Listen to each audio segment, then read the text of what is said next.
नमस्कार दोस्तों। चेन्नई के ऐतिहासिक एमए चिदम्बरम स्टेडियम की स्पिन अनुकूल पिच पर आज आईसीसी पुरुष टी20 विश्व कप 2026 का 48वां मुकाबला भारत और जिम्बाब्वे के बीच खेला गया। समंदर के किनारे बसे इस मैदान की उमस और गर्माहट के बीच जब भारतीय कप्तान सूर्यकुमार यादव और जिम्बाब्वे के अनुभवी कप्तान सिकंदर रजा टॉस के लिए मैदान के बीचों बीच आए तो सिक्का भारत के पक्ष में गिरा। सूर्या ने बिना किसी संशय के पहले बल्लेबाजी करने का साहसी फैसला किया, क्योंकि वे जानते थे कि चेपॉक की इस पिच पर रात में लक्ष्य का पीछा करना और भी चुनौतीपूर्ण हो जाता है। चेन्नई के एमए चिदम्बरम स्टेडियम की उमस भरी दोपहर में जब भारतीय पारी का आगाज हुआ तो पूरा चेपॉक स्टेडियम इंडिया इंडिया के नारों से गूंज उठा। भारत की ओर से नई सनसनी अभिषेक शर्मा और अनुभवी ईशान किशन की विस्फोटक सलामी जोड़ी क्रीज पर उतरी। जिम्बाब्वे के सबसे भरोसेमंद तेज गेंदबाज रिचर्ड नगारवा ने अपनी नई गेंद के साथ आक्रमण की शुरुआत की, लेकिन उनके चेहरे पर चिंता की लकीरें तब उभर आईं जब दूसरी ही गेंद पर अभिषेक शर्मा ने अपने हाथ खोले।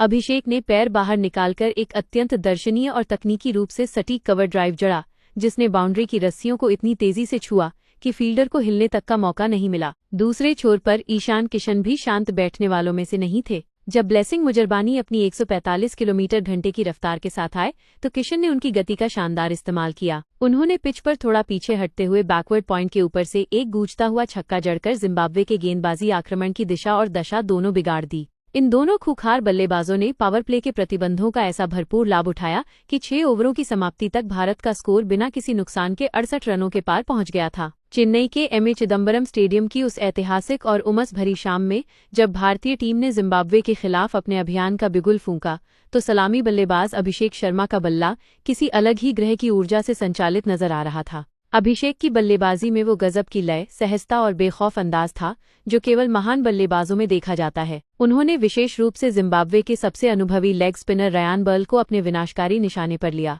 बर्ल के उस एक ऐतिहासिक ओवर में अभिषेक ने अपनी शारीरिक शक्ति और टाइमिंग का ऐसा खौफनाक मुजाहरा पेश किया कि स्टेडियम में मौजूद हर दर्शक दांतों तले उंगलियां दबाने पर मजबूर हो गया। अभिषेक ने मिड विकेट और लॉन्ग ऑन की बाउंड्री के ऊपर से 3 लगातार और विशालकाय छक्के जड़कर न केवल रनों का अंबार लगाया बल्कि जिम्बाब्वे के गेंदबाजी आक्रमण के आत्मविश्वास को भी चकनाचूर कर दिया। इस आतिशी और विध्वंसक बल्लेबाजी की बदौलत अभिषेक ने मात्र 24 गेंदों पर अपना अर्धशतक पूरा कर लिया, जिसने जिम्बाब्वे के कप्तान सिकंदर रजा को पूरी तरह से रक्षात्मक रणनीति अपनाने और अपनी फील्डिंग को बाउंड्री लाइन पर तैनात करने के लिए मजबूर कर दिया। हालांकि जब अभिषेक अपनी इस पारी को एक यादगार शतक की ओर ले जाते दिख रहे थे तभी 55 रनों के निजी स्कोर पर सिकंदर रजा ने अपने अनुभव और चतुराई का परिचय दिया। रजा ने एक अत्यंत तेज और स्किड होती हुई कैरम बॉल फेंकी जिसे अभिषेक की नजरें पढ़ने में एक क्षण के लिए चूक गईं और गेंद उनके पैर से जा टकराई। अंपायर ने बिना किसी हिचकिचाहट के उन्हें एलबीडब्ल्यू करार दिया, जिससे भारत को पहला झटका लगा और अभिषेक के उस तूफानी सफर का अंत हुआ। अभिषेक शर्मा के पवेलियन लौटने के बाद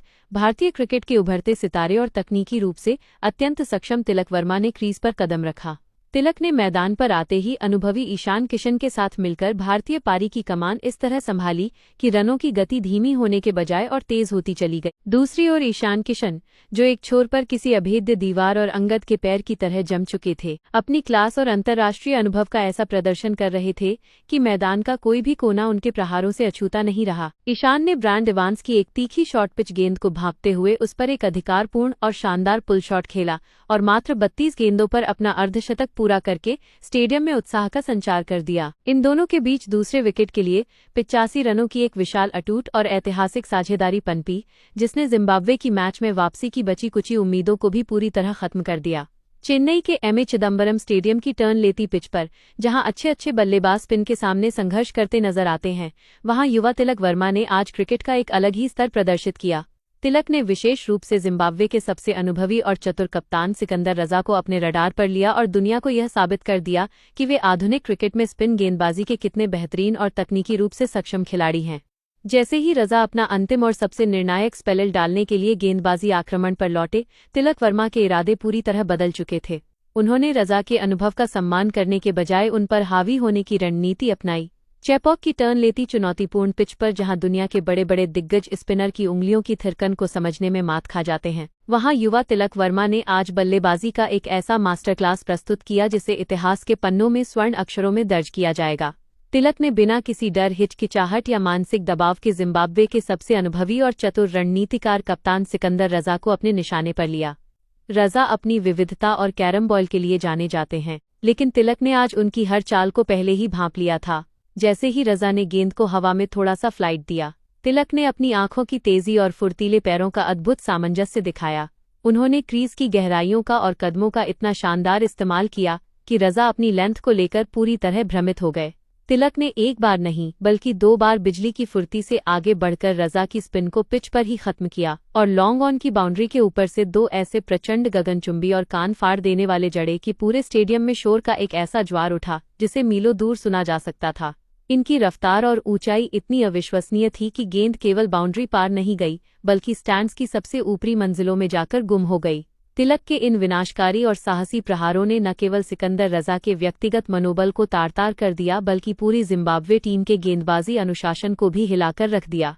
चेपॉक स्टेडियम में मौजूद हजारों क्रिकेट प्रेमी अपनी सीटों से उछल पड़े और पूरे स्टेडियम में एक ऐसा उन्माद फैल गया जहां हर तरफ केवल तालियों की गड़गड़ाहट और तिलक तिलक का शोर था। तिलक वर्मा की आज की इस पारी की सबसे विशेष बात ये थी कि इसमें केवल रॉ अग्रेशन नहीं थी बल्कि इसमें एक उच्च स्तर का आत्मविश्वास, अटूट धैर्य और एक परिपक्व फिनिशर की मानसिकता साफ झलक रही थी। वे बहुत ही बारीकी से मैच की परिस्थिति को पढ़ रहे थे। उन्हें बखूबी पता था कि कब स्ट्राइक रोटेट करके सिंगल चुराना है और कब गेंदबाज की छोटी सी गलती पर बाज की तरह टूट पड़ना है। हमले और रक्षा के बीच का ये जो गजब का संतुलन उन्होंने बनाए रखा वही उनकी महानता का परिचायक बना। अपनी इसी शानदार और बेदाग फॉर्म को जारी रखते हुए उन्होंने विपक्षी टीम के हर वार, हर रणनीति और हर स्लेजिंग का जवाब अपने शांत स्वभाव और गरजते हुए बल्ले से दिया। अंतिम परिणाम ये हुआ कि उन्होंने मात्र 29 गेंदों पर अपना शानदार और धमाकेदार अर्धशतक पूरा कर लिया। उनकी इस पारी ने भारतीय खेमे को न केवल एक ठोस मजबूती प्रदान की बल्कि एक ऐसा मनोवैज्ञानिक बढ़त भी दिलाई जिसने मैच के रुख को पूरी तरह और स्थायी रूप से भारत के पक्ष में मोड़ दिया। तिलक का हर शॉट, चाहे वो कवर ड्राइव हो या वो विनाशकारी उनकी कड़ी मेहनत, नेट प्रैक्टिस के घंटों और चेपोक की उस झुलसा देने वाली तपती गर्मी में उनके फौलादी इरादों की गवाही दे रहा था। उनके चेहरे पर जीत की जो चमक थी उसने यह स्पष्ट कर दिया कि भारतीय क्रिकेट का भविष्य सुरक्षित हाथों में है।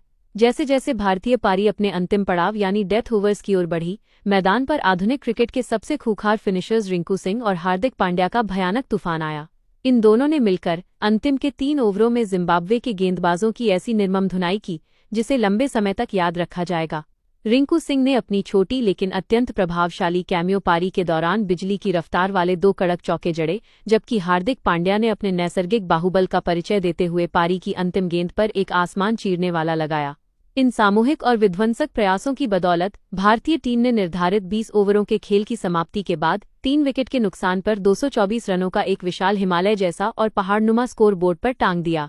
यह विशाल स्कोर न केवल जिम्बाब्वे के लिए एक भारी मानसिक दबाव पैदा करने वाला था बल्कि इसने चेपोक के सुनहरे इतिहास में टी20 विश्व कप के एक ऐसे यादगार अध्याय को जोड़ दिया जिसकी कल्पना करना भी किसी भी विपक्षी टीम के लिए किसी डरावने सपने से कम नहीं था। भारतीय खेमे में अब जीत का पूरा भरोसा था क्योंकि उन्होंने जिम्बाब्वे के सामने एक ऐसी चुनौती पेश कर दी थी जिसे पार करना नामुमकिन लग रहा था।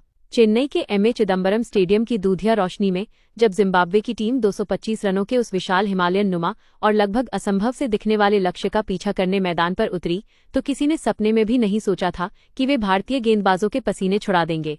जिम्बाब्वे की शुरुआत किसी सामान्य पारी जैसी नहीं बल्कि एक सुनियोजित जवाबी हमले की तरह थी। सलामी बल्लेबाज ब्रायन बेनेट और तादवान आशे मारूमानी ने क्रीज पर कदम रखते ही भारतीय तेज गेंदबाजों के खिलाफ मोर्चा खोल दिया और यह स्पष्ट संदेश दे दिया कि वे इतनी आसानी से हथियार डालने वाले नहीं हैं। विशेष रूप से ब्रायन बेनेट ने अर्शदीप सिंह के पहले ही ओवर में अपनी आक्रामकता का ऐसा खौफनाक परिचय दिया कि भारतीय खेमे में अचानक बेचैनी और तनाव का माहौल व्याप्त हो गया। बेनेट ने उस ओवर में 2 कड़क चौके और एक छक्के जड़कर भारतीय कप्तान सूर्यकुमार यादव को रक्षात्मक रणनीति अपनाने पर मजबूर कर दिया।